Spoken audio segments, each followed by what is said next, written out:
Blessings and welcome to today's Law Enforcement Daily Devotional. Today our read was Isaiah 31 through 35. And 31, good chapter, but got into 32 and it was just a wonderful law enforcement takeaway. So I'm going to concentrate on that today. I hope you read ahead and read 31 through 35. And if you haven't, go ahead and read those. But we're going to stay in 32 today. I don't want to I've been running a little long the last couple of weeks, and I want to get back into doing this from 4 to 5, 6 minutes, and be a good steward with your time. So today I was reading out of the New American Standard Bible, the NASB, and it gives a title at the beginning of the chapter, which most Bibles do. The NIV, I mean, they all put their own titles and kind of break up the chapters, but these are man-made marks. Okay, these chapter titles were not part of the original language.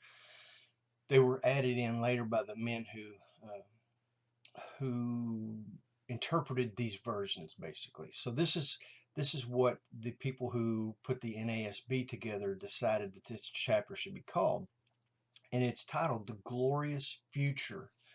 And I kind of get that, but as a law enforcement officer and the things that we're going to look at, I see it a little differently, but it is about the future.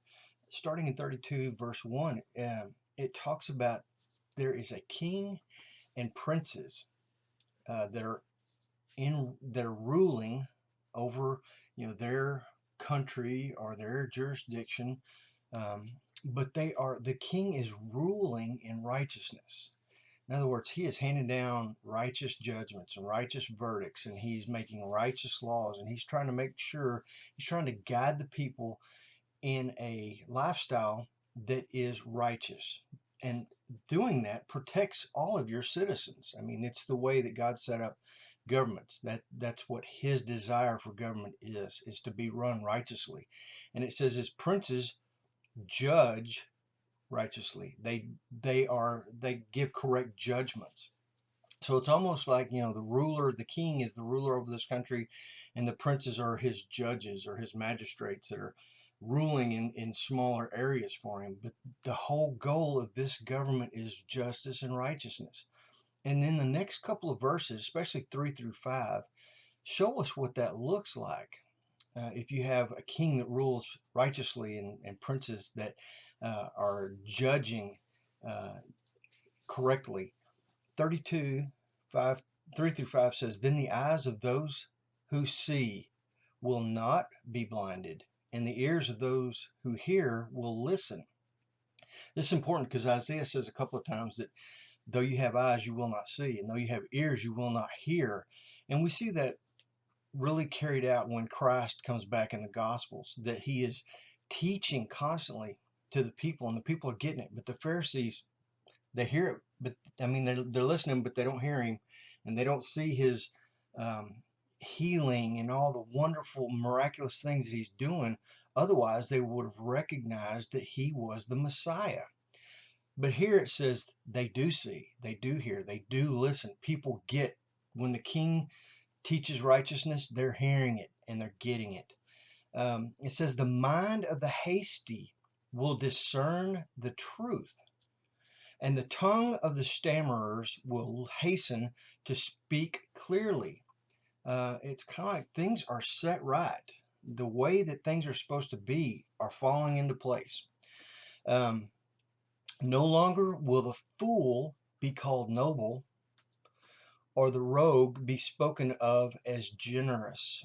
I think we see today in our society that the fool is spoken of as being a noble person, and that's not true. People who scream against police brutality, the victim, who's usually a criminal, all of a sudden is held up as being this noble person, for sainthood, even though they're a criminal. But so these things will be set right. And then Isaiah uses a contrast between what is done right and how things are supposed to look when they're done right to how they actually are. So read 32 verses 6 and 7. They resemble our current society. Then we come to the law enforcement takeaway for today.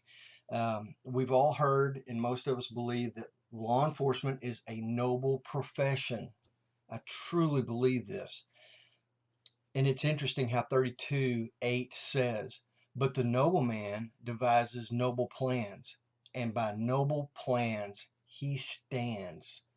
Man, I think the noble plans are law enforcement's dedication to protect and serve people, to be that thin blue line between civility and chaos. That's our noble plan. But just like we saw in verse 1, we cannot do it correctly without God. It's God's plan. Righteousness and justice are being carried out by the king, and things flow. And as long as law enforcement follows the rules of God, things will flow. But we've got to be reading his word. We've got to make sure that we and all those around us in the service know Jesus Christ and are committed to him. But just a beautiful takeaway today. So anyway, hope you got to read the rest of Isaiah through 35, because tomorrow we're out of Isaiah. We're going to jump over to 2 Kings and read 18 verses 1 through 8, and then we're going to go to 2 Chronicles and read chapters 29, 30, and 31. So I hope to see you back here tomorrow, and in the meantime, you guys be safe.